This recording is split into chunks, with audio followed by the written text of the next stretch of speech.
அனைவருக்கும் வணக்கம். நம்ம அடுத்து என்ன பார்க்க போகிறோம் அப்படின்னு கேட்டிங்கன்னா, வக்ரம். ஓகேங்களா? வக்ரம் என்றால் என்ன? வக்ரம் என்றால் பின்னோக்கி செல்லுதல் அப்படின்னு சொல்லுவாங்க. ஆனால் அது பின்னோக்கிலாம் செல்வது கிடையாது.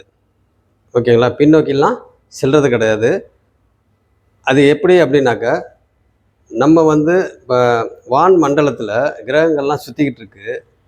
கிளாக் வைஸில் சுற்றிக்கிட்டு இருக்கு. கிளாக் வைஸ்னால் இப்படி சுற்றிக்கிட்டு இருக்கு. இப்படி சுற்றிக்கிட்டு இருக்கு. ஓகேங்களா? ஒவ்வொரு கிரகமும் அந்த கிரகத்தோட பாதையில் அவங்கவுங்க எந்தெந்த ஸ்பீடில் போகிறாங்க, எந்தெந்த பாதையில் போகிறாங்க அப்படின்றத அவங்கவுங்க வேலையை கரெக்டாக செஞ்சுக்கிட்டு இருக்கிறாங்க. அவங்கவுங்க அந்தந்த ஸ்பீடில் போயிட்டுருக்குறாங்க, சுற்றிக்கிட்டு இருக்கிறாங்க. ஓகேங்களா? அந்த மாதிரி சுற்றிக்கிட்டு இருக்கிறப்ப நம்ம பூமியிலேருந்து வான்மண்டலத்தை பார்க்குறப்ப பார்த்தீங்கன்னாக்கா, அது பின்னோக்கி செல்கிற மாதிரி ஒரு ஃபீலிங். ஓகேங்களா? ஆக்சுவலாக பின்னோக்கிலாம் செல்வது கிடையாது. ஓகேவா? சரி, அது என்ன அப்படின்னு கேட்டிங்கன்னா, இப்போ ஃபார் எக்ஸாம்பிள் ஒரு 2 ட்ரெயின் போகுதுன்னு வைங்க.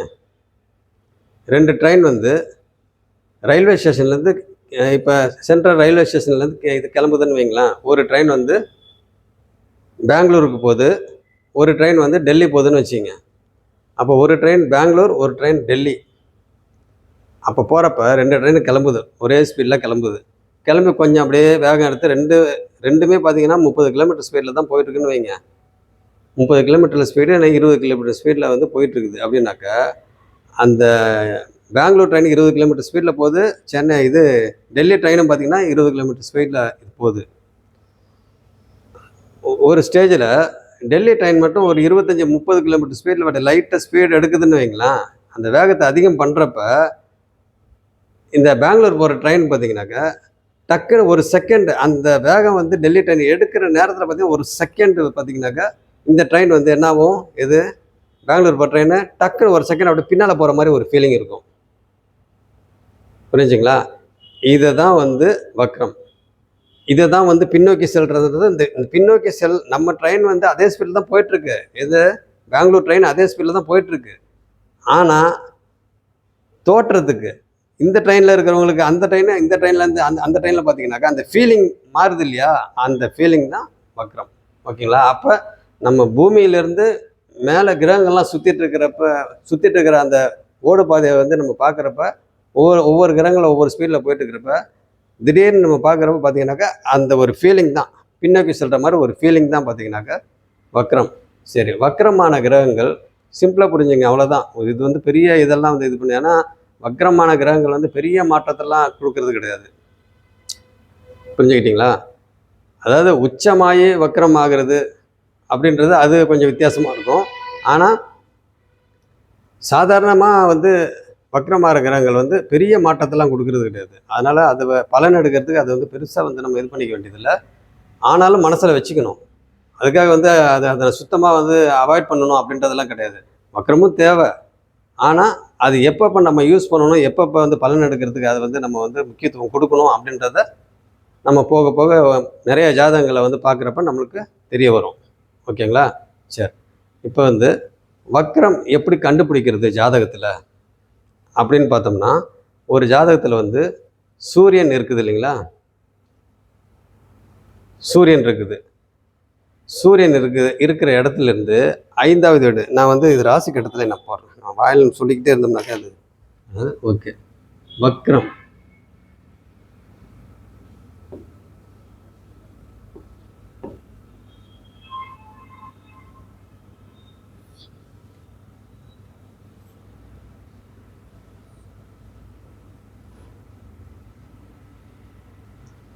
வக்ரத்தை சிம்பிளாக புரிஞ்சுங்க, ரொம்ப பெருசாலாம் திங்க் பண்ணாதீங்க.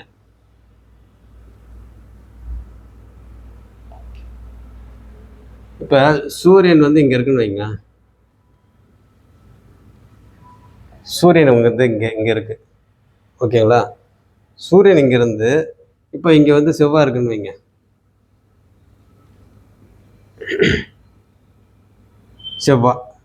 செவ்வாய் இருக்கிறப்ப சூரியன்லேருந்து நம்ம என்னணும், சூரியனிலிருந்து 1 2 3 4 5 1 2 3 4 5 இந்த இடம் வக்ரம் ஆரம்பிக்கும். புரியுதுங்களா? வக்ரம் ஆரம்பிக்கும். இந்த இடமும் வக்ரம் தான், இந்த இடம் வக்ரம் தான். அப்போ 1 2 3 4 5 6 7 8 இது வரைக்கும் வக்ரம் தான். 8க்கு மேலே பார்த்தீங்கன்னாக்கா வக்ர நிவர்த்தி ஆகும். ஓகேங்களா? இப்படியே சிம்பிளாக புரிஞ்சுங்க. அப்புறம் போக போக நீங்கள் வந்து பலன் எடுக்கிறப்ப உங்களுக்கு எல்லாம் புரிய வந்துடும். அப்போ ஒரு கிரகம் வந்து இப்போ செவ்வாய் வந்து இங்கே இருக்குதுனாக்கா வக்ரம் ஆரம்பிச்சிருச்சு. ஒரு ஸ்டார் போட்டாக்க வக்ரம் ஆரம்பிச்சிருச்சு. நீங்கள் ஜாதகத்தில் வந்து ஒவ்வொருத்தரோட ஜாதகத்தை வந்து போடுறப்ப வக்ரமான கிரகங்களுக்கு வந்து இந்த மாதிரி ஸ்டார் போட்டுக்குங்க. சின்னதாக ஸ்டார் போட்டுக்கிங்கனாக்கா உங்களுக்கு பலன் எடுக்கிறதுக்கு டக்குன்னு ஈஸியாக இருக்கும். சப்போஸ் இது ஒவ்வொரு நேரத்தில் பார்த்தீங்கன்னா வக்ரம் இருக்கிறதே தெரியாமல் போயிடும். நம்ம வந்து மற்றதெல்லாம் பார்த்துட்டு இருப்போம். இந்த ஆட்சியாக இருக்குது, உச்சமாக இருக்குது, நீச்சமாக இருக்குது, அப்புறம் என்னென்ன நான் உங்களுக்கு சொல்லி கொடுத்தேன்னா அதெல்லாம் பார்ப்போம். அதெல்லாம் பார்க்குறப்ப பார்த்தீங்கன்னாக்கா அதெல்லாம் நம்மளுக்கு தெரியும். ஆனால் வக்ரம் வந்து தெரியாமல் போயிடும். ஒரு கிரிட்டிக்கலான ஜாதகமாக இருக்குது அப்படின்றப்ப அந்த அந்த வக்ரம் வந்து அது ரொம்ப முக்கியத்துவமாக இருக்கும். அதனால் வந்து ஒரு ஸ்டார் போட்டுக்கிட்டிங்கன்னா உங்களுக்கு டக்குன்னு அது வந்து கண்ணில் பட்டுக்கிட்டே இருக்கும். வக்ரமாக இருக்குது. அப்போ அதை வந்து மனசில் வச்சுக்கிட்டு பலன் எடுக்கிறதுக்கு ஈஸியாக இருக்கும். ஓகேங்களா? சரி, ரைட்டு. இப்போ இந்த செவ்வாய் இருக்குது அப்படின்னாக்கா இது வக்ரம். இதே வந்து இங்கே சனி இருக்குன்னு வைங்க, இது வக்ரமாகி போச்சு. வக்ரமாகி போச்சுன்னா எத்தனை? 1 2 3 4 5 6 இங்கே. இதே வந்து இங்கே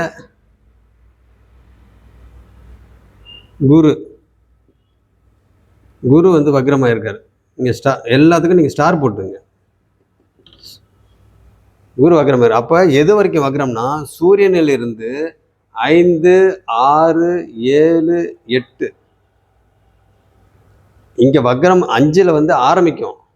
6 7 ஸ்ட்ராங்காக இருக்கும். 8 பார்த்தீங்கன்னாக்கா கொஞ்சம் எப்படி 5ல் இருந்துச்சு அந்த மாதிரி 8 கொஞ்சம் சுமாராக இருக்கும். அப்புறம் 8க்கு மேலே பார்த்தீங்கன்னாக்கா உங்களுக்கு வக்ர நிவர்த்தி 9எல்லாம் வக்ர நிவர்த்தி ஆகிடும். ஓகேங்களா? இதை மட்டும் நீங்கள் புரிஞ்சுங்க. அதே மாதிரி சூரியனில் இருந்து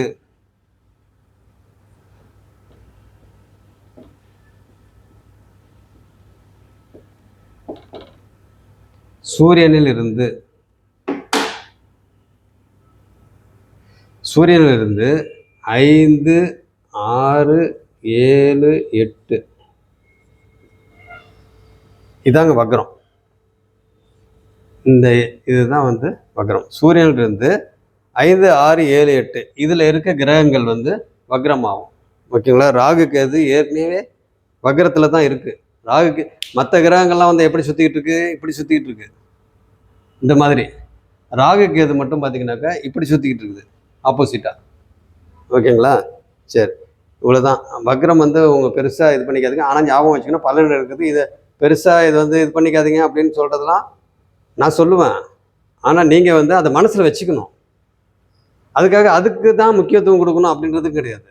மற்ற விஷயத்துக்கெல்லாம் முக்கியத்துவம் கொடுத்துட்டு வக்ரம் ஒரு கஷ்டமான ஜாதகமாக இருக்குது, பலன் எடுக்கிறது ரொம்ப சிரமமாக இருக்குது, அந்த மாதிரி நேரத்தில் வக்ரமும் நம்ம வந்து மனசில் வச்சுக்கணும். அதுக்கு தான் அந்த ஸ்டாரை போட்டுக்க சொல்கிறேன்.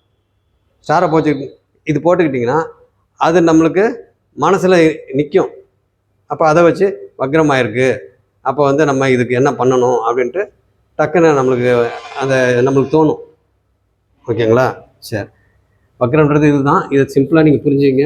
அடுத்தது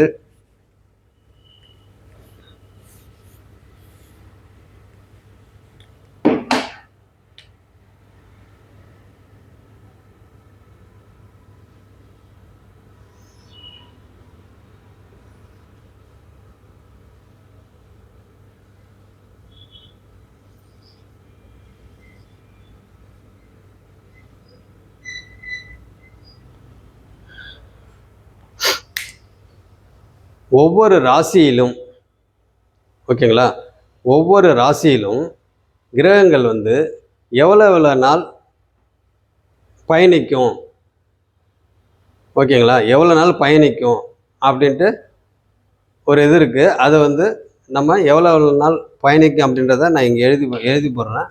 அதை பார்த்துங்க. இது ரொம்ப ரொம்ப முக்கியம். அதை பார்த்துங்க.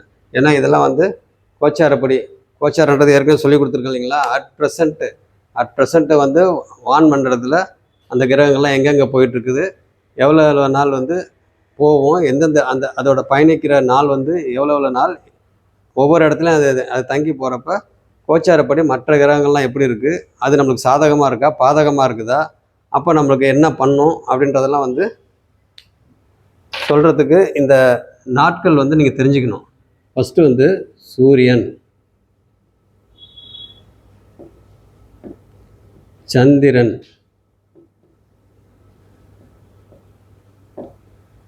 செவ்வாய்,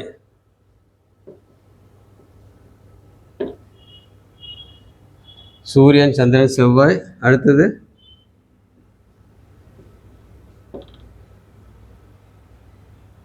புதன், அடுத்தது வியாழன், வெள்ளி,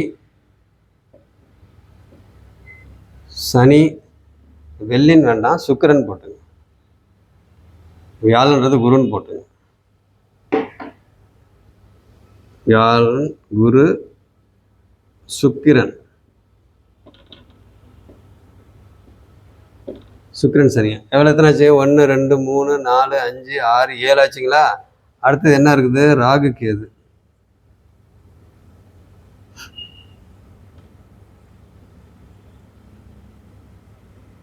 இந்த ராகு கேது வந்து பார்த்தீங்கன்னா, அதை நான் சொல்கிறேன் எனக்கு. சூரியன் வந்து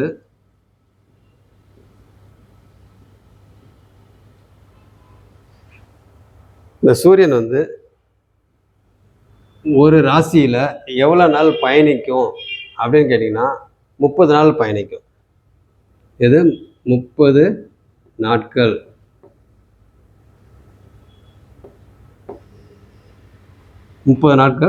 பயணிக்கும். சந்திரன் வந்து 2.25 நாள்.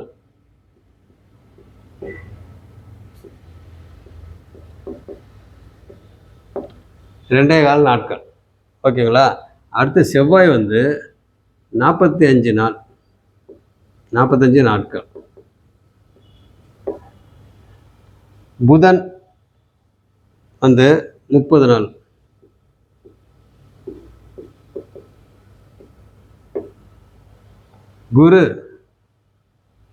குரு வந்து 1 வருடம்.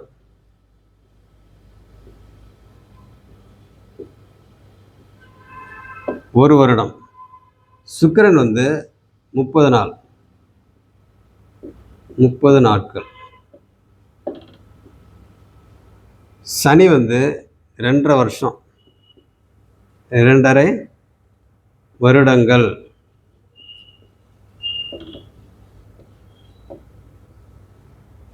அடுத்த ராகு கேது 1.5 வருடம். 1.5 வருடங்கள்.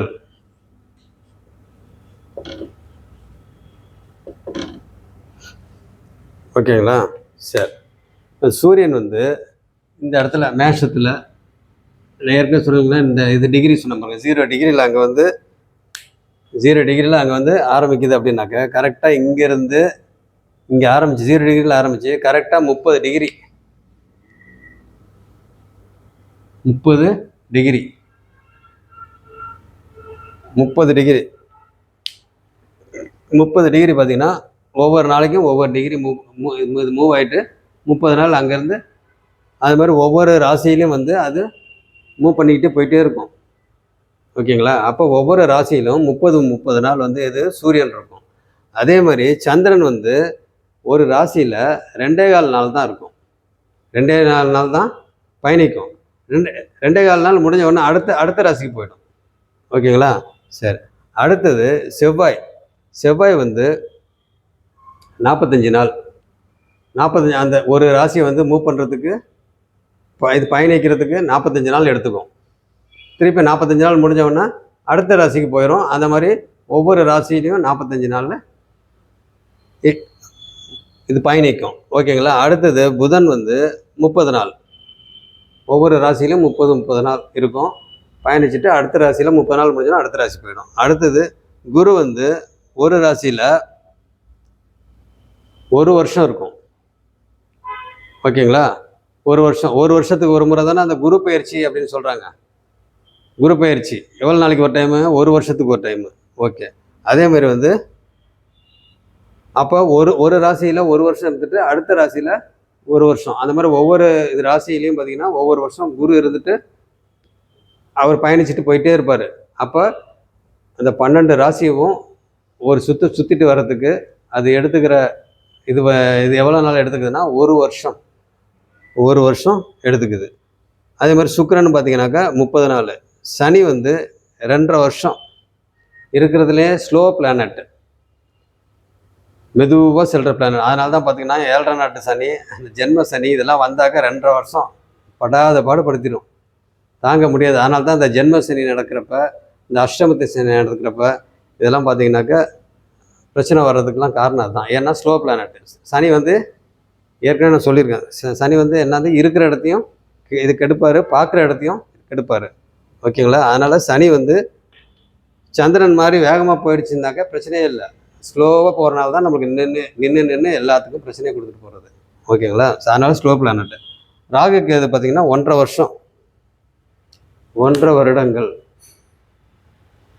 போவோம். ஆனால் ராகுக்கு இது மட்டும் இப்படி போவோம். அதாவது மற்ற கிரகங்கள்லாம் பார்த்தீங்கன்னாக்கா சூரியன்லாம் பார்த்தீங்கன்னாக்கா எப்படி அவர் மட்டும்தான் போகிறாரு, கிளாக் வைஸில் போகிறாரு, இப்படியே போயிட்டு இருக்கிறாரு. இப்போ இங்கே 30 நாள் இருக்காருன்னா இங்கே 30 நாள் இப்படியே போயிட்டு இப்படியே போகுது. மற்ற கிரகங்கள் எல்லாமே இப்படி தான் சுற்றுது. ஆனால் ராகு கேது மட்டும் ஆப்போசிட்டாக சுற்றும். ஆனால் எப்படி சுற்றுனா, ராகு தனியாக சுற்றுறது, கேது தனியாக சுற்றுறது அப்படிலாம் கிடையாது. ராகு கேதும் பார்த்திங்கன்னா 180 டிகிரியில் 180 டிகிரியில் 180 பாகைகளில் பார்த்தீங்கன்னாக்கா கரெக்டாக ராகு கேது பயிற்சின்றப்ப ரெண்டும் சேர்ந்து தான் இப்படி ஆகும். இந்த ரெண்டும் இப்படி இங்கே வந்து இப்போ ராகு இங்கே இருக்குது, இங்கே வந்து ராகு இருக்குது, இங்கே கேது இருக்குது, இப்படி இருக்குது அப்படின்னாக்கா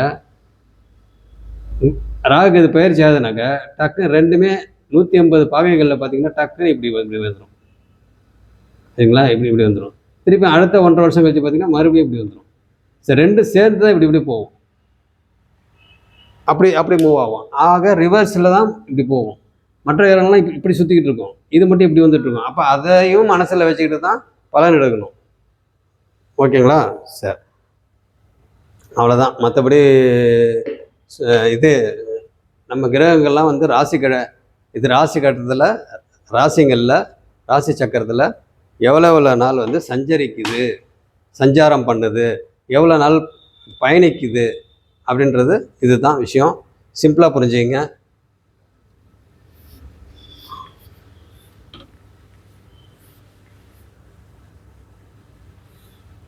சரி, இன்றைக்கி இது போதும்.